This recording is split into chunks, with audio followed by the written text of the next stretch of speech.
नमस्कार.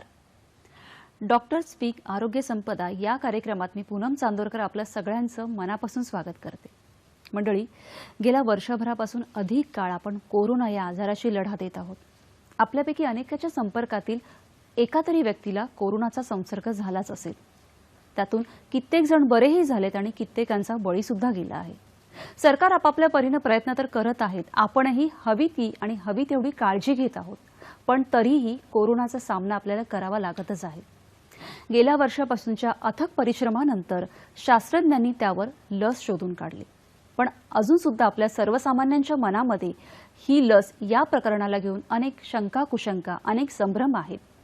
ह्याचे काही दुष्परिणाम आहेत का, किंवा त्याचा कालावधी किती असावा, ती घेतल्यावर आपल्याला कोरोना होणारच नाही का, आपण नक्की काय काळजी घेतली पाहिजे, हे आणि असे अनेक प्रश्न आपल्या प्रत्येकाच्याच मनात घर करून बसले आहेत. आणि म्हणूनच आज आपण डॉक्टर स्पीक कोविड-19 आरोग्य संपदा या कार्यक्रमाच्या अंतर्गत आजचा आपला विषय आहे जागरूकता आणि लसीकरणाचं महत्त्व. आणि अशा महत्त्वाच्या विषयावर नेहमीच आपण तज्ज्ञ व्यक्तींना आपल्या इथे आमंत्रित करत असतो. आज आपल्याबरोबर आहेत डॉक्टर तात्याराव लहाने. नमस्कार डॉक्टर. नमस्कार. आरोग्य संपदा कार्यक्रमात तुमचं मनापासून स्वागत. सरांबद्दल काय सांगायचं, कारण त्यांच्या कामानेच त्यांची कीर्ती जगभर पसरवलेली आहे. वैद्यकीय शिक्षण आणि संशोधन या पदावर ते संचालक म्हणून कार्यरत आहेत. नेत्रशल्य चिकित्सक म्हणून त्यांची ख्याती दूरवर पसरलेली आहे. 1.5 लाखाहून अधिक शस्त्रक्रिया त्यांनी यशस्वीरित्या पूर्ण केलेल्या आहेत आणि 2008 मध्ये त्यांना पद्मश्री या पुरस्काराने देखील सन्मानित करण्यात आलं आहे. आज आपण त्यांच्याकडून आपल्या मनातील शंका दूर करून त्यांना अनेक प्रश्न विचारून त्यांचं मार्गदर्शन करून घेऊयात. मी तर अनेक प्रश्न विचारणार आहे. तुमच्याही मनात अनेक प्रश्न असतील. प्रश्न विचारण्यासाठी आपले दूरध्वनी क्रमांक असे आहेत 24900232.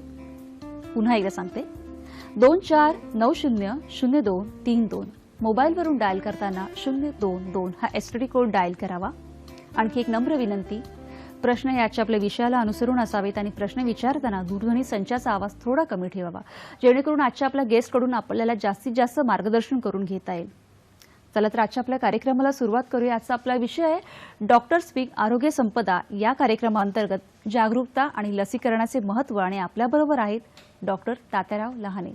सर, खरं तर आजची ही जी परिस्थिती आहे आणि त्याच्याकडून आमच्या मनात अनेक असे प्रश्न आहेत की ज्यांची उत्तरं आम्हाला तुमच्याकडून करून घ्यायची आहेत. अनेक संभ्रम आमच्या सगळ्याच सामान्य जनतेच्या मनात आहेत. सरकार आपापल्या परीने प्रयत्न करत आहे, जनजागृती करत आहेत. आम्ही सुद्धा जनता काळजी घेत आहोत, सगळ्या नियमांचं पालन करत आहोत. काही नियमांचं उल्लंघन होत आहे, मान्य आहे. तरीही आपल्याला या कोरोनाच्या दुसऱ्या लाटेचा सामना करावा लागत आहे आणि तेही अत्यंत वाईट पद्धतीने. आपण त्याच्यावर यश थोडं थोडं मिळवत आहोत, पण तरीही आत्ताची जी परिस्थिती आहे त्याबद्दल तुम्ही काय सांगाल? आता आपण जसं मला सांगितलं की आपण सर्वजण प्रयत्न करत आहोत. म्हणजे शासन खूप मोठ्या प्रमाणावर प्रयत्न करत आहे, त्यानंतर आपण जनता म्हणून सगळे प्रयत्न करत आहोत. हे सर्व जरी झालं तर सर्वांच्या मनात अशी हे आहे की ही दुसरी लाट का आली, म्हणजे एवढ्या मोठ्या प्रमाणात लोकांना लागण का झाली. तर ते आपलं माहीत होण्यासाठी मी आपला एक असं सांगतो की जो व्हायरस आहे त्याला आपण विषाणू म्हणतो. हा जो विषाणू आहे याचं नैसर्गिक असं वागणं असं असतं की ते त्याचे स्वरूप बदलत असतो. आपण आता म्हणतोय की म्युटेशन झालं, म्हणजे काय तर म्युटेशन झालं याचा अर्थ असा की त्यांनी स्वरूप बदललं आहे. आणि आपण पाहिलं की पहिल्या लाटेमध्ये आपण सप्टेंबरच्या 25 तारखेला आपल्याकडे 25,000 रुग्णांना लागण झाली होती. पण आपण दुसरी लाट सुरुवातीच्याच काळात पाहिलं की लगेच 25,000 होऊन आपण 60,000चा आकडा तो पार केला होता. याचाच अर्थ असा आहे की हाच विषाणू हा स्वरूप बदलून त्याचा जे संसर्ग आहे तो संसर्ग मोठ्या प्रमाणात, म्हणजे एका माणसापासून ज्यांना संसर्ग झालाय त्यापासून तो 20 ते 30 लोकांना संसर्ग देत होता आणि त्यामुळे ही संख्या वाढत चालली होती. मग आता ही जी संख्या वाढली तर यामध्ये उपाय केले नाहीत का? उपाय तर लस जेव्हा आपण तयार करतो तर ही लस तयार होण्यासाठी त्याला वर्षानुवर्ष लागत असतात. म्हणजे आपण पाहतो की आपल्याकडे देवीची लस आहे किंवा आपल्याकडे पोलिओची लस आली, तर ह्या लस तयार व्हायला म्हणजे 10-10 वर्षे लागले, त्याच्यानंतर ह्या लस तयार झाल्या. पण आता सध्याच्या शास्त्रज्ञाचं मी मनापासून कौतुक करतो की 1 वर्षाच्या पूर्वीच ही जी लस आहे ती आपल्याकडे आज उत्पादित झाली आणि म्हणून ह्या शास्त्रज्ञांनी जे काही काम केलं आहे ते फार मोठं कौतुकास्पद काम आहे. आणि म्हणून आता लस घेऊन जे शंका मनामध्ये आहे, ज्या कुशंका मनामध्ये आहेत, या शंका कुशंका करण्यासारखं काही नाही आहे. कारण ही लस वैज्ञानिकरित्या उत्पादित करण्यात आलेली आहे. ती भारतीय बनावटीची असो किंवा परदेशी बनावटीची असो, त्या लसीमध्ये जे पुढे आपल्या शरीरासाठी जे काही फायदा व्हायला पाहिजे तो दोन्ही लसीमध्ये होणार आहे आणि तो होतो आहे. अगदी खरं. आता जसं तुम्ही सांगितलं की 2 लस, जी कोव्हॅक्सिन आणि कोविशिल्ड, तर अनेकांच्या मनात असतं की कोव्हॅक्सिन आणि कोविशिल्ड ह्या 2 लस याच्यामध्ये फरक काय आहे? आपण जेव्हा लसीचा विचार करतो तर त्यावेळेस मला असं वाटतं की आपण ज्या लस आहेत त्या किती प्रकारच्या असतात, कशा असतात याची तुम्हाला जरा माहिती सांगतो, म्हणजे असं तुमच्या मनातला जो संभ्रम आहे तो जाईल. लस जी आहे तर लस तयार करत असताना आपल्याकडे जे व्हायरस असतो, विषाणू, त्या विषाणूला अटेन्युएटेड म्हणजे शक्ती कमी करणं, आणि ती शक्ती कमी केल्यानंतर तो विषाणू आपल्या शरीरामध्ये इंजेक्शनद्वारे घातला जातो. ही असते एक लस असते, त्याच्यात तोच विषाणू व्हायरस वापरला जातो. दुसरं आहे की त्याचा व्हेक्टर, म्हणजे कसं की दुसरा विषाणू वापरला जातो. जसं आता आपण पाहतोय कोविशिल्ड नावाची लस आहे, याच्यामध्ये अडिनो व्हायरस याचा व्हेक्टर वापरला आहे आणि त्याच्यामध्ये हे जे आरएनए आहेत ते आरएनए आपल्या ज्या व्हायरसचे आरएनए भरलेले असतात, आपल्या शरीरात गेल्यानंतर ते आपल्याला जे काही त्यांना निर्माण करायचे ते निर्माण करत असतात. तर ह्या लस त्याच्याबरोबर जे आपण आता पाहतो फायझरची एक लस आहे, तर त्याच्यामध्ये फक्त आरएनए वापरला, mRNA. तर आतापर्यंत mRNA वापरून अशा प्रकारची लस पूर्वी कुठल्याही आजाराला रोखण्यासाठी करण्यात आली नव्हती, तर ती पहिल्यांदाच करण्यात आली आहे. आणि म्हणून ह्या अशा प्रकारच्या लस असतात. आणि म्हणून आता कोविशिल्ड आणि कोव्हॅक्सिन मध्ये काय फरक आहे? कोव्हॅक्सिन जे आहे तर हे पारंपरिक लस जे आपण आतापर्यंत करत आलो त्याच पद्धतीनं केलेलं आहे. त्याच्यामध्ये आपला जो व्हायरस आहे तो अटेन्युएटेड व्हायरस आहे. त्या व्हायरसला अटेन्युएटेड करणं म्हणजे त्याची शक्ती कमी करणं, आणि शक्ती कमी करून मग तो आपल्या शरीरामध्ये घातला जातो. कोविशिल्ड जी लस आहे याच्यामध्ये अडिनो व्हायरस वापरला आहे. ही व्हेक्टर बेस्ड लस म्हणतो आपण याला. तर ही व्हेक्टर बेस्ड लस जी आहे हे पण आतापर्यंत पारंपरिक पद्धतीनेच केली जाते लस. आणि त्याच्यामध्ये जो आहे तो याचा जो सरफेस प्रोटीन असतो तो प्रोटीन त्याच्यामध्ये टाकला जातो आणि तो टाकून आपण त्याला आरएनए म्हणतो, ही लस केली जाते. अशा ह्या 2 लसी आहेत. त्यामुळे यांचा जो करण्याची जी पद्धत आहे, मेकॅनिझम आहे, हे वेगवेगळं आहे. आणि मग ह्या लसी आताचे जे आजार आहेत त्या आजारावर काम करतील का? हो. ह्या आतापर्यंत आपण असं म्हणलं की डबल म्युटेशनवर काम करत नाही, सिंगल म्युटेशनवर काम करत नाही, ह्या चर्चा आहेत. हे दोन्हीही लसी आतापर्यंत आपल्याकडे जितके व्हायरसेस आलेले आहेत या सर्व व्हायरसेसवर काम करतात आणि त्यांनी जे काम करायला पाहिजे त्यांच्या शरीरात जाऊन ते करतात. त्याच्यामुळे मनामध्ये जे संभ्रम ठेवणं हे चुकीचं आहे. संभ्रम ठेवू नका, कारण ही लस, दोन्ही लस या आपल्या शरीरासाठी फायदेशीर आहे. अगदी खरं आहे. जसं आता डॉक्टरांनी सांगितलं की ह्या दोन्ही लसी आपल्यासाठी फायदेशीर आहेत आणि त्यांचं जे काम आहे त्या अगदी ते काम बरोबर आपल्या शरीरात करत आहेत. नक्की कोव्हॅक्सिन आणि कोविशिल्ड हे कोणी घ्यायला पाहिजे याविषयी आपली चर्चा अशीच पुढे चालू ठेवायची. आता वेळ झाली एका छोट्याशा विश्रांतीची. बघत राहा आरोग्य संपदा.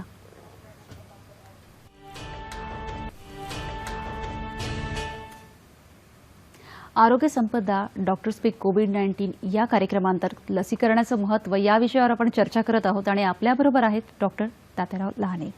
सर, आपण ही जी चर्चा करत आहोत आता, तर त्याच्यामध्ये आता तुम्ही 2 व्हॅक्सिनबद्दल आम्हाला सांगितलं आणि की त्या अतिशय परिपूर्ण आहेत की त्यांचं काम त्या बरोबर करत आहेत. पण हे व्हॅक्सिन शरीरात कसं काम करतं त्याबद्दल काय सांगाल?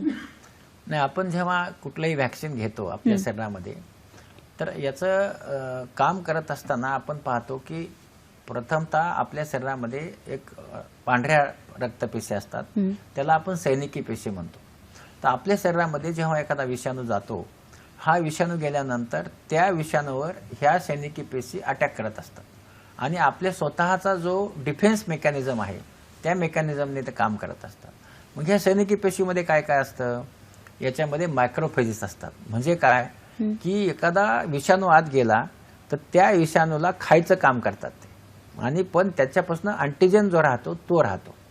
आपल्याकडे त्याच्यानंतर बी सेल असतात आपल्याला बी लिम्फोसाइट म्हणतो आपण त्याला, हे पांढऱ्या पेशीच आहेत. हे काय करतात, जो विषाणू गिळला आहे तो विषाणू, तर त्याच्यामधून जे काही निघतं बाहेर अँटीजन, तर ते विष असतं. तर ते विष आपल्या शरीरात जाऊ नये म्हणून त्याला अँटीबॉडी तयार करायचं काम करतात बी सेल आपले. तर तो बी सेल असतो. आणि त्याच्यानंतर तिसरा सेल असतो तो टी लिम्फोसाइट असतो. हा टी लिम्फोसाइट जो आहे तर तो मेमरी सेल असतो. आणि तो काय करतो, आपल्या ज्या पेशी आहेत या पेशींना शिक्षण देत असतो. तो काय शिक्षण देतो की अशा प्रकारचा जर मध्ये विषाणू आला तर त्याच्यावर तुटून पडायचं. आणि तो टी सेल जो आहे तर त्याची जी मेमरी आहे तर तो आता आपलं पोलिओची मेमरी आहे किंवा स्मॉल पॉक्सची मेमरी आहे, आयुष्यभर ठेवतो. मग तसंच आता जेव्हा आपण हे दोन्ही व्हॅक्सिन घेऊ, हे गेल्यानंतर आपल्या शरीरामध्ये टी सेल तयार होतात. आणि टी सेल तयार झाल्यानंतर हे टी सेल अशा प्रकारचा कोविड व्हायरस पुन्हा आला तर त्याच्यावर ते अटॅक करायला शिकवतात. मग आता हा किती दिवस आपल्या शरीरात राहणार आहे, हा सारखा प्रश्न असतो की व्हॅक्सिन घेतल्यानंतर किती दिवस संरक्षण मिळणार आहे. तर व्हॅक्सिन घेतल्यानंतर 6 महिन्यापर्यंतचा आतापर्यंत अभ्यास झाला आहे, ते संरक्षण मिळणार आहे. 6 ते 8 महिन्यापर्यंत मिळू शकतं. याच्या पुढे मिळेल का नाही याच्यावर अभ्यास चालू आहे. पण 6 महिन्यापर्यंत ते 8 महिन्यापर्यंत संरक्षण नक्की मिळतं. त्याच्या पुढच्या संरक्षणासाठी अभ्यास झाल्यानंतर नक्की आपल्याला सांगेल. आणि म्हणून जेव्हा व्हॅक्सिन आपण घेतो तर हे व्हॅक्सिन आपल्या शरीरामध्ये टी सेल तयार करत असतो. आणि नेहमी मला विचारलं जातं की मग आजार अँटीबॉडी तयार करतो, मग अशा वेळेस आपल्याला याची गरज आहे का म्हणजे व्हॅक्सिन घ्यायची. पण त्याची गरज याच्यासाठी आहे की आपल्याकडे जेव्हा आजार होतो तेव्हा आपल्या शरीरामध्ये IgG आणि IgM नावाच्या अँटीबॉडी तयार होतात. त्यांच्यापासून टी सेल तयार होत नाही.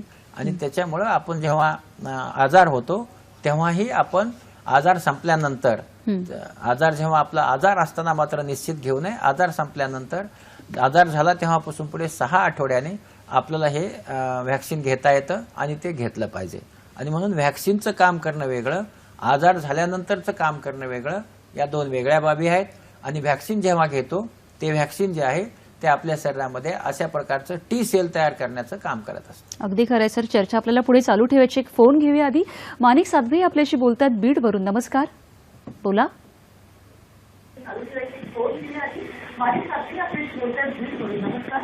हा नमस्कार. रामराम राणे साहेब. राम राम, बोला. माझे 2 व्हॅक्सिन पूर्ण झाल्यात. माझ्या बोला. तुमचा प्रश्न सलग विचारा. टीव्ही संचाचा आवाज थोडा कमी ठेवा आणि प्रश्न सलग विचारा. 2 व्हॅक्सिन पूर्ण झाल्यात, परंतु माझ्या शुगरच्या गोळ्या चालू आहेत, घ्यायच्यात का नाही? 2 व्हॅक्सिन जरी आपण घेतले असतील तरी शुगर आणि व्हॅक्सिन याचा काही संबंध येत नाही. आपला शुगरच्या गोळ्या चालूच ठेवाव्या लागतात, कारण शुगर हा मधुमेहासाठी, डायबिटीससाठी गोळ्या घेतल्या जातात. त्यामुळे शुगरच्या गोळ्या आणि व्हॅक्सिन याचा काही संबंध नाही. व्हॅक्सिन हे कोरोना आजारासाठी आहे, मधुमेहासाठी नाही. तर आपल्या गोळ्या आपण चालू ठेवा. अगदी म्हणजे त्याच पद्धतीने मला असं वाटतं की अनेक जणांना कसल्या ना कसल्या आजाराच्या त्यांच्या ज्या गोळ्या चालू असतील तर डॉक्टरांच्या सल्ल्याने त्यांनी तशाच चालू ठेवणं गरजेचं आहे. सर, मगाशी जसं तुम्ही सांगितलं की त्या व्हॅक्सिन आपल्या शरीरात कसं काम करतं आणि या 2 जे व्हॅक्सिन आहेत, कोव्हॅक्सिन आणि कोविशिल्ड, तर आता एक पुढचा प्रश्न असा असतो की कोव्हॅक्सिन कोणी घ्यावं आणि कोविशिल्ड कोणी घ्यावं, काय सांगाल? यामध्ये असं आहे की कोव्हॅक्सिन आणि कोविशिल्ड हे सर्वांना घेता येतं.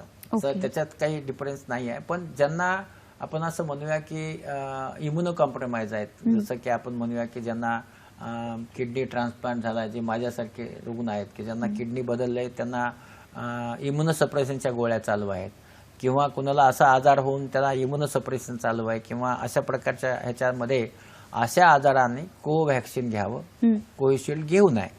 पण ज्यांना हा इम्युनोसप्रेशनचा आजार सोडला तर बाकी सर्वच ठिकाणी आपल्याला दोन्हीही व्हॅक्सिन घेता येतात आणि दोन्हीही तेवढेच प्रभावशील आहेत. याचा प्रभाव कमी आहे, याचा प्रभाव जास्त आहे असं निश्चित नाही. म्हणून दोन्ही व्हॅक्सिन घेता येतील. फक्त इम्युनो कॉम्प्रोमाइज जे लोक आहेत त्यांच्यासाठी कोव्हॅक्सिन चांगलं असतं. पण बऱ्याचदा काय होतं की काही लोकांच्या मनात असं येतं की आपण जाऊन त्यांना तिथे सांगायचं आहे का की कुठलं व्हॅक्सिन हवं आहे, की आपण आपल्याला काही आजार आहे हे फक्त नमूद करायचं आहे? नाही, दोन्ही गोष्टी आहेत की आपण आता सर्वच जण आता आपल्याला गुगल नावाचे डॉक्टर शिकवत असतात आणि आपण सगळे गुगल नावाच्या डॉक्टरांचे विद्यार्थी आहेत. आणि म्हणून आपल्या प्रत्येकाला असते की नाही मला कोवॅक्सिन घ्यायचा आहे किंवा मला कोविशिल्ड घ्यायचा आहे. त्यामुळे ते ऐच्छिक आहे, आपल्याला आपल्या इच्छेनुसार ते नक्की घेता येईल आपल्याला जे काही घ्यायचं आहे ते. पण मला असं वाटतं जे अवेलेबल आहे ते आपण व्हॅक्सिन घ्यावं, कारण व्हॅक्सिन घेणं जास्त फायदेशीर आहे. आपण ते व्हॅक्सिन घेतलं पाहिजे. हे खूप महत्वाचं आहे की कोणतं घ्यायचं यापेक्षा आत्ता आपल्याला कोणतं अवेलेबल आहे ते व्हॅक्सिन घेणं खूप महत्वाचं आहे, कारण दोन्ही व्हॅक्सिन आपलं काम त्याच पद्धतीने करत आहेत. सर, महिलांसाठी असं काही आहे का की त्यांनी एखादं म्हणजे त्यांनी कोणतं व्हॅक्सिन घ्यावं? काही वेळेला काही ॲलर्जी असेल तर? नाही, ज्यांना छोटीशी अलर्जी आहे त्यांना त्याचं काही हे घेता येईल व्हॅक्सिन. आणि महिलांसाठी आणि पुरुषांसाठी वेगवेगळ्या व्हॅक्सिन नाही आहे, त्यामुळे महिला आणि पुरुषांना दोन्ही व्हॅक्सिन घेता येतील. आणि त्यानंतर व्हॅक्सिनचं जे म्हटलं जातं की या व्हॅक्सिनमुळे काही त्याचे परिणाम होत आहेत, ते सगळे चुकीचं आहे. असं होत नाही. कुठलंही व्हॅक्सिन घेतल्यानंतर जेव्हा आपण व्हॅक्सिन घेतो तर तेव्हा तो व्हायरस आपल्या शरीरात जात असतो आणि गेल्यानंतर तो व्हायरस आपल्या शरीरामध्ये आपले जे सैनिकी पेशी आहेत, व्हाईट ब्लड सेल, त्याच्याशी जेव्हा ते फाईट करतात तेव्हा ताप येत असतो, अंगदुखी होत असते, असे थोडेफार आपला त्रास होत असतो 24 ते 48 तास. पण बाकी त्याच्यामुळं आपली जे चर्चा आहे की त्याने असं होऊन जातं तसं होऊन जातं, ही चुकीची चर्चा आहे. हे सगळे व्हॉट्सअप गुरु आहेत, ते असं सगळं सांगत असतात. म्हणून विज्ञानाप्रमाणे असं काहीही होत नाही. मनामधल्या शंका पूर्णतः दूर करून टाका. व्हॅक्सिन हे अतिशय सुरक्षित आहे आणि आपण ते घेतलं पाहिजे. अगदी खरं आहे सर. अधिक फोन घेऊया. बाबाराव शिंदे आपल्याशी बोलतात बुलढाण्यावरून. नमस्कार, बोला बोला, तुमचा प्रश्न विचारा. हॅलो. हा, बोला बाबाराव. हॅलो, नमस्कार सर. नमस्कार.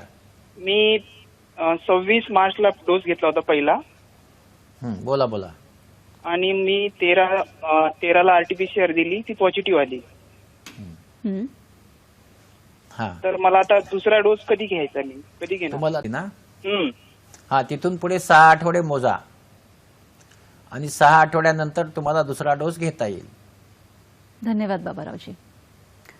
म्हणजे जर पहिलं व्हॅक्सिन कोणी घेतलं असेल आणि त्याच्यानंतर जर त्यांना एखादा त्रास झाला आणि त्यांची टेस्ट जर पॉझिटिव्ह आली तर त्याच्यानंतर 6 आठवड्यांनी ते दुसरी व्हॅक्सिन घेऊ शकतात. याच्यासाठी असे मतप्रवाह आहेत वेगवेगळे.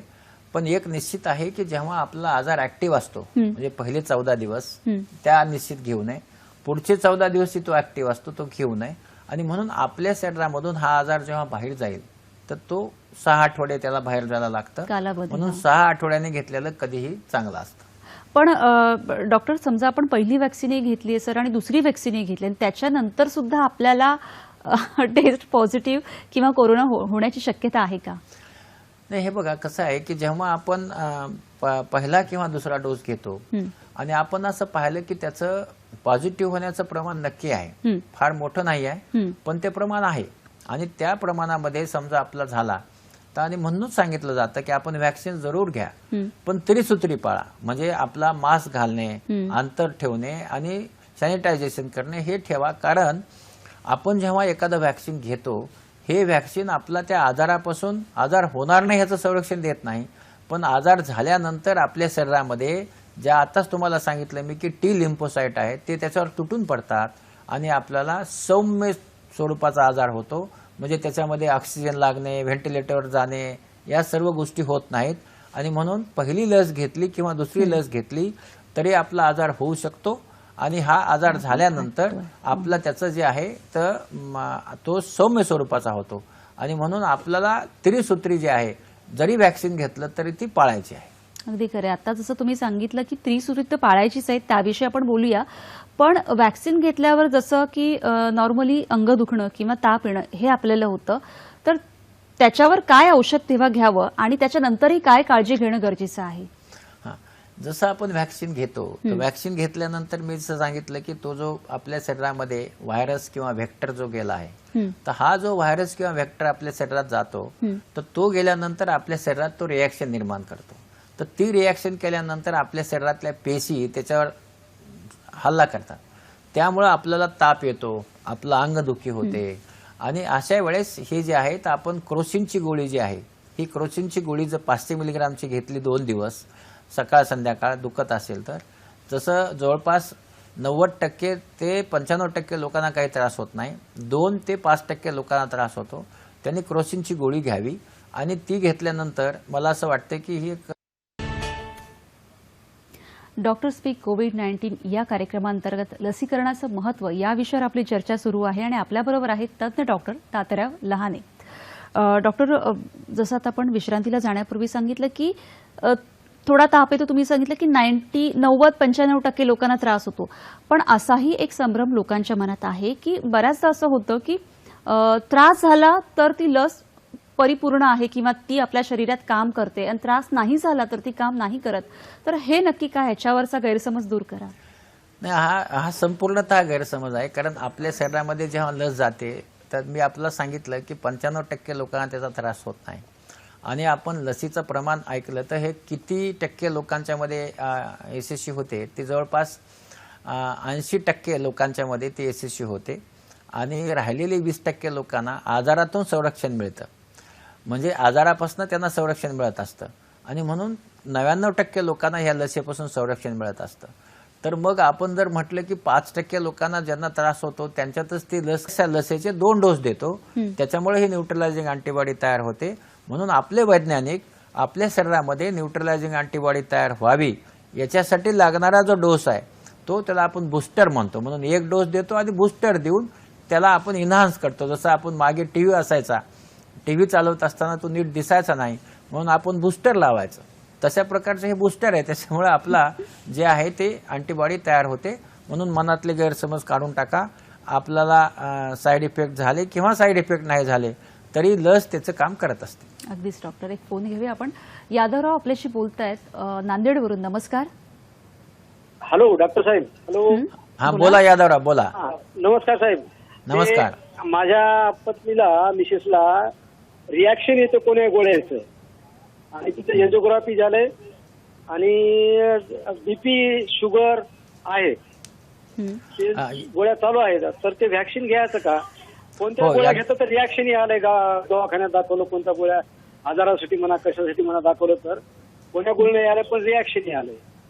हे बघा यादवराव, तुमच्या पत्नीला जर कुठल्याही गोळ्याचं रिॲक्शन येत असेल तर त्यांना तुम्हाला व्हॅक्सिन घेता येणार नाही, कारण व्हॅक्सिनची पण रिॲक्शन येऊ शकते.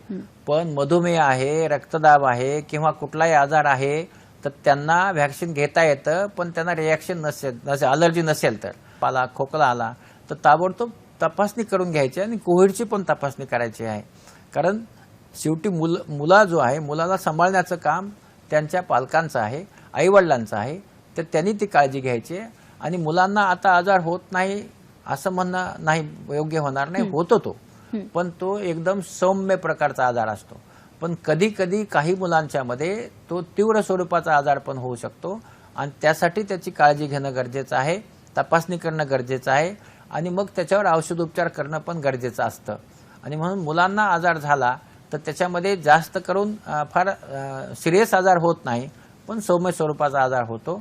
पण मुलांना थोडाफार प्रमाणात आजार होताना दिसत आहे. अगदी खरं आहे, पण तरी पण त्यांची काळजी घेणं ही खूप महत्वाचं आहे. पुढचा एक फोन घेऊया. दीपक जगताप आपल्याशी बोलतायत नाशिकवरून. नमस्कार. बोला बोला दीपकजी. नमस्कार मॅडम. बोला दीपक. सर, मला असं विचारायचं होतं की मी आता लस घेऊन मला महिना झाला, तर किती दिवसांनी पुढची घ्यायची? आणि दुसरा प्रश्न असा आहे, महिलांमध्ये लस केव्हा घेऊ? म्हणजे मी असं ऐकलं की मासिक पाळीची वेळी त्यांची इम्युन सिस्टम कमी होते, ते घेऊ नये असं काही, ते खरं आहे का? नाही, मासिक पाळीमध्ये त्यांचा असं काही रेजिस्टन्स वगैरे कमी होत नसतं. मासिक पाळीमध्ये लस घेता येते. गैरसमज दूर करा. आणि तुम्ही जी लस घेऊन तुम्हाला 28 दिवस झाला आहे, तुम्ही जर कोवॅक्सिनची लस घेतली असेल तर 4 आठवड्यांनी तुम्हाला ती पुन्हा घ्यायला पाहिजे. तुम्ही कोविशिल्डची लस घेतली असेल तर ती तुम्हाला 6 ते 12 आठवड्यापर्यंत कधीही दुसरा डोस घेता येतो. म्हणून कुठली लस घेतली त्याच्यावर तुम्ही ते ठरवा. सर, आता जसं तुम्ही सांगितलं की सोशल डिस्टन्सिंग पाळणं, मास्क घालणं आणि सॅनिटायझर ही त्रिसूत्री अतिशय खूप महत्वाची आहे. पण नुकतंच काही बातम्यांमध्ये आम्ही असं ऐकलं किंवा वाचायला मिळतं की आपण एक मास्क वापरतो, पण आता डबल मास्क लावून जाणं हे किती महत्वाचं आहे? कारण कधी कधी असं होतं की एक मास्क घालून जेव्हा आपण चालतो तेव्हा सुद्धा आपल्याला श्वास घ्यायला त्रास होतो. मग आता डबल मास्किंग गरजेचं आहे का आणि काय आहे, बातमीमध्ये किती तथ्य आहे? नाही, याच्यात आपण जे मास्क घालतो त्या मास्कचे प्रकार आपण बघूया. तसं मास्कमध्ये आपण एक कपड्याचा मास्क शिवतो आणि तो घालतो. तो 1 लेअर, एकच लेअर असतो. आपल्याला माहित आहे की आपला कपडा विरळ होतो, त्याला कुठे छिद्र पडतं, तर मग त्याच्यातनं आपल्याकडे व्हायरस जाऊ शकतो ना. तसंच आहे की आपल्याकडे 3 लेअरचा मास्क असतो, 5 लेअरचा मास्क असतो. जर आपला असा 5 लेअरचा मास्क, आपण ज्याला N95 म्हणतो किंवा 3 लेअरचा मास्क सर्जिकल मास्क म्हणतो, असे असतील तर यांना डबल मास्क घालण्याची गरज नसते. पण आपण पाहतोय की आपण एकच कपड्याचा मास्क घालून जातो आणि मग हे जेव्हा मास्क घालतो तर त्या मास्कमध्ये या बाजूला मास्क घातल्यानंतर तिथं जागा राहते आत, आणि ही जी जागा राहते, आणि आपण पाहतो की पुढच्या माणसाला खोकला आला तर हवेमध्ये तो जो व्हायरस आहे तो राहून आपल्या या भागातनं आत जाऊ शकतो. आणि म्हणून आपण डबल मास्क घातल्या तर हा जो जागा राहणार आहे इथे, ही जी जागा राहते दोन्ही बाजूला, आपण बघा थोडं वर जातं ते जर जागा राहिली तर तिथून आत जातो. आणि म्हणून डबल मास्क घातल्यानंतर एकमेकाची जागा जी भरून काढतात आणि त्या आपल्या त्वचेच्या मध्ये आणि त्याच्यामध्ये जागा राहत नाही आणि तिथून व्हायरस आत जात नाही. म्हणून डबल मास्क जे आहे ते आपले कपड्याचे मास्क असतील किंवा आपला सर्जिकल मास्क असेल तर याच्यामध्ये डबल मास्क, कपड्याचे मास्क तर डबलच असावे, 2 घालावे, त्याच्यामुळं ते आत जाणार नाहीत. किंवा डबल मास्किंग हे कधीही जास्त संरक्षण देतं एका मास्किंगपेक्षा. त्याचं कारण तुम्हाला समजावून सांगितले की ही जी पोटॅन्शियल फिल्टर वगैरे त्याचं कारण नाही आहे, हे जे पोटॅन्शियल स्पेस आहे ही स्पेस आहे त्याच्यातनं ते झाकून घेतं. अगदी खरं. सर, आज आपण लसीकरणाचं महत्त्व या विषयावर बोलतोय आणि खरंच ज्या 2 लस आहेत की कोवॅक्सिन, कोविशिल्ड, ही किती महत्त्वाची यावर आपण चर्चा करू. ती चर्चा अशी पुढे चालू ठेवायची. एक फोन घेऊया. शरद आपल्याशी बोलतात पुण्यावरून. नमस्कार. बोला शरदजी, प्रश्न विचारा. हॅलो, नमस्कार. डॉक्टर दत्ताराव लाने. नमस्कार, बोला. माझ्या मिसेसचं वय 36 आहे. तिचं गळ्याचं ऑपरेशन झालेलं आहे थायरॉइडचं, आणि लहान बाळ आहे 1.5 वर्षाचं. मी चौकशी केली असता ते म्हटलं होते की आपण स्तनदा मातांना लस देत नाही, तर त्याविषयी थोडं सांगा सर. नाही, आता कसं आहे की त्यांना आता होऊन 1.5 वर्ष झालं आहे. 1.5 वर्षानंतर ती लस घेता येते. मी आताच सांगितलं की बाळ पित असेल तरी 3 महिन्यानंतर ती घेता येते. थायरॉइडचं ऑपरेशन झालं असेल तरी घेता येते. आणि ज्यांना अशा प्रकारचे आजार आहेत, थायरॉइड आजार आहे किंवा मधुमेह आहे, रक्तदाब आहे, तर अशा आजाराच्या लोकांनी पुढे जाऊन लस घेतली पाहिजे. कारण अशा आजाराच्या लोकांना जेव्हा कोविड होतो त्यावेळेस त्यांना म्हणजे तो सिव्हिअर होऊ शकतो किंवा तीव्र स्वरूपाचा आजार होऊ शकतो, आणि म्हणून त्यांना लसेचं जास्त संरक्षण आहे. म्हणून आपण आपल्या पत्नीला लस द्यावी आता. कारण आता 18 ते 45 लोकांच्या या वयामधील आपण सर्व नागरिकांना देत आहोत, तर आपण ती घ्यायला काही हरकत नाही. अगदी. सर, आज आपण जेव्हा लसीकरणाबद्दल बोलतोय तर आता रशियन वॅक्सिनबद्दल तुमचं काय मत आणि इतर देशांच्या तुलनेत आता आपण कुठे आहोत? हां, तर आपल्याकडे आपण असं पाहतो आहे की जेव्हा आपण आता लसीचा सगळा अभ्यास करूया तर यामध्ये आता पाहतो की बाहेरच्या देशामध्ये मॉडर्नाची लस आहे किंवा फायझरची लस आहे, ही मार्केटमध्ये आलेली आहे. मग फायझरची लस काय आहे? तर सुरुवातीलाच मी आपल्याला सांगितलं की mRNA या टेक्नॉलॉजीने बनवलेली ती फायझरची लस आहे. आणि ही अशा प्रकारचं वॅक्सिन कुठल्या आजारासाठी उपयोगात येणं ही पहिल्यांदाच झालं आहे. आता त्याच्यानंतर आता रशियाची स्पुटनिक व्ही नावाची जी लस आहे, तर ही स्पुटनिक व्ही जी लस आहे ही व्हेक्टरची लस आहे, जसं आता कोविशिल्डची आपली लस आहे. तर याच्यामध्ये आणि त्याच्यात थोडासा फरक आहे. याच्यामध्ये नॉन डुप्लिकेटिंग व्हायरस वापरला आहे, अडिनो व्हायरसच वापरला आहे. व्हेक्टर व्हायरसच आहे तो स्पुटनिकमध्ये जो वापरला आहे तो, पण तो नॉन डुप्लिकेटिंग आपण त्याला म्हणतो. तर नॉन डुप्लिकेटिंग व्हायरस त्याच्यामध्ये थोडंसं जास्त प्रोटेक्शन असतं म्हणून तो वापरला आहे. आणि ही व्हेक्टर व्हायरसची लस आहे म्हणून आपल्या शरीरामध्ये गेल्यानंतर ही तितकंच चांगलं काम करणार आहे की ज्या 2 आपल्या लसी आज काम करतात भारतामध्ये, तसेच प्रकारे ही लस आपल्या शरीरात जाऊन काम करणार आहे. आणि म्हणून ही लस आता सध्या हिला इमर्जन्सी यूजसाठी परवानगी मिळाली आहे. आणि आता आपण पाहतोय की लस आपल्याकडे कमी आहेत. त्याचं कारण आहे की आपल्याकडे आपली लोकसंख्या जी आहे ती 130 कोटी आहे. आपल्याकडे सध्या जे लसी उत्पादक 2 आहेत, आणि मग उत्पादन क्षमता जी असते त्या क्षमतेच्या नुसारच ते आपला पुरवू शकतात. आणि म्हणून आज आपल्याकडे कमी प्रमाणात लस मिळते आहे. पण मेच्या शेवटच्या आठवड्यानंतर यांचं उत्पादनही वाढेल, आपल्याकडे स्पुटनिक येईल, याच्यानंतर आणखी एखाद्या महिन्याने कॅडिलाची लस येणार आहे, त्याच्यानंतर J&Jची लस येणार आहे, जी एकच लस आहे, ते 2 वेळा घ्यावे लागणार नाही. तर या लसीचं उत्पादन होणार आहे. आणि म्हणून थोडे दिवसामध्ये की या जेव्हा लसी मिळतील तेव्हा सर्वांचंच लसीकरण होणार आहे. फक्त मे महिन्यामध्ये याचं जे उत्पादन आहे ते थोडंसं दोनच करत असल्यामुळं हळू होतंय आणि त्यामुळे थोडीशी वाट बघण्याची गरज आहे. पण ज्यांना मिळतं ऑनलाईन, आपण जेव्हा आपलं नाव नोंदवतं आणि आपलं मिळतं तर त्यांनी जाऊन ते घ्यायला काही हरकत नाही. अगदी सर, एक फोन घेवा. संपदा आपल्याशी बोलतात मुंबईवरून. नमस्कार, बोला. हॅलो. हा, बोला. मी संपदा पाटगावकर बोलते. मला विचारायचंय की 18 ते 44 वयामधल्या दिव्यांग मुलांचं लसीकरण कसं करायचं, कारण कॉम्प्युटरवरती ऍक्सेसच होत नाहीये सक्षम मुलांना. तर दिव्यांगांच्या पालकांनी करायचं काय? थँक्यू. हा, आपल्याला पालकांना पण त्याच्यात नोंदवता येईल की पालकांनी ते त्याच्यावर जे नोंदवायचं आहे तर पालकांनी नोंदवावं आणि त्या ॲपवर एकदा पालकांनी नोंदवलं की दिव्यांगांचं आपलं लसीकरण करता येईल. त्यामुळे त्यात पालकांचा सहभाग महत्त्वाचा आहे. अगदी खरं आहे. पण आता सध्या जे 18+ जे आता लसीकरणाला सुरुवात झालेली आणि बरेच वेळेला सर असं होतंय की जो ॲप आहे कोविन ॲपवर रजिस्ट्रेशन करायला जातात आणि तो ॲपवर रजिस्ट्रेशन होत नाहीये आणि म्हणूनही खूप सारा एक राग लोकांच्या मनामध्ये आहे. त्याबद्दल तुम्ही काय सांगाल? नाही, कसं आहे की कोविन ॲप हे महत्त्वाचं ॲप आहे. असं आहे की आपल्याकडे जेव्हा आपण सर्वांना व्हॅक्सिन देतो आहे तर त्याचं प्रमाणपत्र आपल्याला द्यावं लागतं. ते कोविन ॲपनी मिळतं. त्याहीपेक्षा मग किती लोकांचं लसीकरण झालं, कुणाचं झालं का नाही, कुणी 1 डोस घेतला का, कुणी 2 डोस घेतले का, कारण या सगळ्या गोष्टीचं संपूर्ण इत्थंभूत रेकॉर्ड त्याच्यावर आहे. आता आपण म्हणतो की मग कोविन ॲपमध्ये आपल्या बऱ्याचशा अडचणी आहेत. आपण मला सांगा की गुगल जे ॲप आहे, आपण जेव्हा सगळेजण संध्याकाळी घरी जातो तेव्हा आपलं गुगल ॲप स्लो होऊन जातं. ते तर जगाचं ॲप आहे. तसंच जेव्हा सगळेजण एकाच वेळी जेव्हा एखादी गोष्ट करत असतात तर आपली 130 कोटी जनता आहे, ही सगळी जनता जेव्हा त्या ॲपवर सगळेजण काम करत असतात तेव्हा ते स्लो होणार आहे. आणि म्हणून आपण टेक्नॉलॉजीला देखील काही मर्यादा आहेत याचं आपण पाहिलं पाहिजे आणि त्या मर्यादेमध्ये राहून आपलं काम आपलं करता येतं. आज त्याचं रजिस्ट्रेशन करणं गरजेचं आहे. ते केल्यानंतर ते करण्यासाठीचं कारणही असं आहे की इतक्यात सगळे लोक एकदाच केंद्रावर गेले तर त्यांचं वॅक्सिनेशन होऊ शकतं का? नाही होऊ शकत. आणि त्यासाठी रजिस्ट्रेशन करणं आणि त्यांना स्लॉट वाटून देणं हे जर झालं याच्यावर ॲपमध्ये तर तुम्ही जेव्हा केंद्रावर जाल तर तेव्हा तुम्हाला जास्त वेळ थांबावं लागणार नाही आणि तुम्हाला सुरळीत ते होईल. म्हणून हे सुरळीत करण्यासाठीच ॲप आहे. निश्चितच की बऱ्याच लोक त्याच्यावर वापरत असल्यामुळे त्यात अडचणी नक्की आहेत. पण आपण सगळ्यांनी प्रत्येक अडचणीवर मात केली आहे तर यावरही आपण नक्की मात करू आणि आपल्या सगळ्यांनाच वॅक्सिनेशन मिळेल असं मला म्हणायचं आहे. नक्कीच, नक्कीच. जसं सांगितलं की आपण ह्या संकटावरही नक्कीच मात करू आणि आपल्या सगळ्यांच्या सुरक्षिततेसाठीच हा ॲपवर नोंदणी करणं आवश्यक आहे. सुजाता ठाकूर आपल्याशी बोलतात. पुढचा फोन आपण घेऊया. नमस्कार, ठाण्यावरून. हॅलो, बोला. हां, बोला सुजाता. ओके.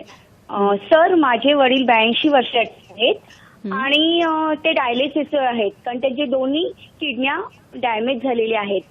तर हां, बोला. मूर्ख मुली म्यूटवर ठेवायला. तुमचा सलग प्रश्न विचारा. सुजाता, तुमचा सलग प्रश्न विचारा. मला असं वाटतं त्यांचा फोन त्यांचा फोन आता कट झाला आहे कारण तो जो त्यांचं जे म्हणणं आहे की ते डायलिसिसवर आहेत तर डायलिसिसवर असताना त्यांनी वॅक्सिन घ्यावं किंवा नाही. तर मला असं वाटतं की डायलिसिसवर असल्यानंतर त्यांनी वॅक्सिन नक्की घेता येईल. डायलिसिस केल्यानंतर त्यांचं जे क्रिएटिन वगैरे सगळं कमी होतं आणि त्याच्यानंतर त्यांनी कोवॅक्सिन हे वॅक्सिन घ्यायला काही हरकत नाही. तर त्यांनी त्यांच्या ह्यांना वॅक्सिन घ्यावं. अगदी खरं. आज आपण बघतो की लसीकरणाचं महत्त्व आणि वॅक्सिन घेतल्यावरही घरी आपण काय काय काळजी घेतली पाहिजे आणि कशा पद्धतीने स्वतःचा बचाव केला पाहिजे याविषयी आपण चर्चा करणार आहोत. पण आता वेळ झाली एका छोट्याशा विश्रांतीची. किंवा एक छोटीशी विश्रांती. सोलापूरवरून. बोला. बोला. सर, माझं ट्रान्सप्लांट झालेलं आहे 2 वर्ष. किडनी ट्रान्सप्लांट झालेलं आहे. हो. आता माझ्यासाठी लस घेतली तर चालेल का आणि चालत असेल तर कोणती घ्यावी लागेल? कोविशिल्ड कोणती घ्यावी लागेल असे? हा, हे बघा की मला माझं बोला. प्रश्न विचारा. ओके, काय सांगाल? हे बघा, तुमचं जे किडनी ट्रान्सप्लांट झालंय ते 2 वर्षापूर्वी झालंय. माझं किडनी ट्रान्सप्लांट 26 वर्षापूर्वी झालंय. मी कोवॅक्सिनची लस घेतली आहे. तर आपणही कोवॅक्सिनची लस घ्या आणि किडनी ट्रान्सप्लांटमध्ये कोवॅक्सिनची लस काम करते. मी आताच सांगितलं, ज्यांना इम्युनोसप्रेशन आहे, ज्यांना गोळ्या चालू आहेत तर त्यांनी कोवॅक्सिन घ्यावं. तुम्हाला घेता येईल. सर, अजूनही सर्वसामान्यांच्या मनातला एक प्रश्न मला तुम्हाला विचारायचा आहे. कारण काय होतं की जसं मगाशी तुम्ही सांगितलं की गुगल डॉक्टर आणि आता सर्रास सगळेच डॉक्टर झालेले आहेत, त्यामुळे बऱ्याचदा असं होतं की कापडी मास्क वापरा असं म्हटलं जातं 2 किंवा 3 लेअरचं. पण असे बरेचसे आपल्यापर्यंत व्हिडिओज किंवा असे अफवा येत असतात, असं मी म्हणेन की कापडी मास्कमधून आपल्याला तेवढं संरक्षण मिळत नाही, तुम्ही सर्जिकल मास्क वापरा. आणि बऱ्याचदा असं होतं की सर्जिकल मास्कमध्येही घामामुळे काही कृमी किंवा काही आढळले आहेत असंही दाखवलं जातं. तर नक्की काय वापरलं पाहिजे? नाही, आता मला हे जे क्रिमी वगैरे काय आहे, तर आपण मास्क सर्व मिळून आपण कितीही बाहेर राहिलो तर 12 तास राहतो. तर 12 तासात तर क्रिमी होणार नाही आहेत. आणि म्हणून ते जुने झालेले क्रिमी त्या व्हिडिओत दाखवले असावे, कारण आपण बघतो 12 तासात कुठलाच क्रिमीचा जन्म होत नाही. त्यानंतर आता कापडी मास्क, मला सांगायचं आहे की कापडी मास्क निश्चित फायद्याचे असतात. कापडी मास्क जास्त चेहरा आपला झाकून घ्यायला मदत करतात. पण सिंगल लेअर मास्क असेल तर तुम्हाला जसं मी सांगितलं की तो कधी विरळ झाला कपडा तर त्याच्यातनं त्याचा नुकसान होऊ शकतं. म्हणून ते 3 लेअर, त्याचे 3 लेअरचा जर आपण मास्क ठेवला तर कापडी मास्क नक्कीच लावता येईल. फक्त एकच आहे याच्यात की एका लेअरपेक्षा दुसरा लेअर, तिसरा लेअर जास्त फायदेकार आहे. आणि म्हणून आपण सर्जिकल मास्क म्हणतो, कारण तो 3 लेअरचा मास्क असतो, म्हणून तो वापरायला काही हरकत नाही. पण त्याच्यामध्ये पालन आणि नियमांचं पालन करणं खूप गरजेचं आहे. लसीकरणाविषयीच्या अनेक आपल्या मनातल्या शंका आपण दूर केलेल्या आहेत. कार्यक्रम तुम्हाला कसा वाटला आम्हाला नक्की कळवा. कार्यक्रम कळवण्याची माध्यमं तर तुम्हाला माहितीच आहेत. फेसबुक आहे www.facebook.com/ddsahyadri.in. यूट्यूबवर हा कार्यक्रम आणि असे आपले सगळे कार्यक्रम तुम्ही पुन्हा बघू शकता. यूट्यूब आयडी आहे. जीमेलवर तुम्ही तुमचे प्रश्न, तुमच्या प्रतिक्रिया आमच्यापर्यंत पोहोचवू शकता. ट्विटर आयडी सुद्धा आहे. सर, मला असं म्हणायचं आहे की आता जी तुम्ही माहिती सांगितली आपल्या सगळ्यांच्या हितासाठी सांगितली की कशा पद्धतीने, तरीही अजून ही कोरोनाच्या दुसऱ्या लाटेचा संसर्ग आलाय, आपण त्याच्याशी सामना करत आहोत. तुम्ही दिवसरात्र, सरकार सगळे प्रयत्न करत आहेत आणि शेवटी लॉकडाऊन लावण्याची गरज भासली. पण अजूनही मला असं वाटतं की आमच्यामध्ये किंवा आपल्या सगळ्यांमध्ये कुठेतरी ह्याच्याविषयी निष्काळजीपणा आहे का, की गर्दी करणं, नियमांचं पालन न करणं आणि अजूनही त्या रोगाला आपण सामोरे जातोय. जाता जाता सगळ्यांना काय सांगावं असं वाटतं? जाता जाता सगळ्यांना एकच सांगेल की 1 वर्ष मास्क लावून आपण सगळेजण कंटाळलो आहोत. पण बाबांनो, आपण असं म्हटलं जातं, सर सलामत तर पगडी 50. हे बघा, आपण जिवंत राहिलो तर पुढे का येणार आहेत ना. म्हणून कंटाळून जाऊ नका. सर्वजण मास्क लावा आणि आपण मास्क लावूनच बाहेर पडा. असं मला होणार नाही असं मनामध्ये बाळगू नका. मास्क लावा, गर्दी करू नका, एकत्र चहा पिऊ नका, एकत्र जेवण करू नका आणि आपले सॅनिटाईज करा हात. आपण स्वतःला सांभाळा. मी जबाबदार किंवा माझं कुटुंब आपण जर सांभाळलं तर मला असं वाटतं की आपण सगळेजण पुढच्या ह्याच्यामध्ये जिवंत राहू. तर तुमच्या सगळ्यांना एवढंच सांगेल की बाबांनो, आपण मास्क लावा, मास्कचा कंटाळा करू नका. अगदी खरं. धन्यवाद सर, तुम्ही इथे आलात आणि एवढी छान माहिती दिली त्याबद्दल खरंच खूप खूप आभार. धन्यवाद.